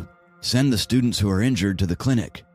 Mr. Davis, find someone to fill up the hole in the wall, Liam said. He dealt with the incident by taking the easy way out, and he had no intention of punishing Jacob. Liam knew about Jacob's personality, and he was too lazy to look into the details. He led the group of teachers to check out other club booths in the stadium. The other teachers didn't dare to say anything after Liam already made the decision. Kyle stood still and couldn't believe it as well. He was considered an important figure in the school because he led a victorious basketball team. However, Liam didn't ever treat him as nicely as Jacob. What's Jacob's true identity? Kyle could only admire Jacob for this. All the members of the other university's Taekwondo club were dumbfounded. What could they do about this? They were at another university, and it seemed like the administrative board wasn't going to punish Jacob. Besides, they had started the trouble anyway, so they couldn't get Jacob in trouble, and they couldn't defeat him either. They could only cover their injuries and leave without even going to the clinic. Jacob didn't know that the captain, who got scared by him, was actually placed third in the National Taekwondo Tournament. The members of the Taekwondo club looked at Jacob with respect after watching the other team leave quickly. Kathy had walked to the court and looked at Jacob from more than 10 meters away. Jacob was good at long-distance running, talented at basketball, and favored by Liam. All of these were explainable, but when did Jacob learn how to fight so well? From the ability he demonstrated, Kathy felt like Jacob didn't need to be afraid even if he encountered 6 to 7 gangsters. When Jade and Julia got bullied, Jacob rushed out and defeated the arrogant captain.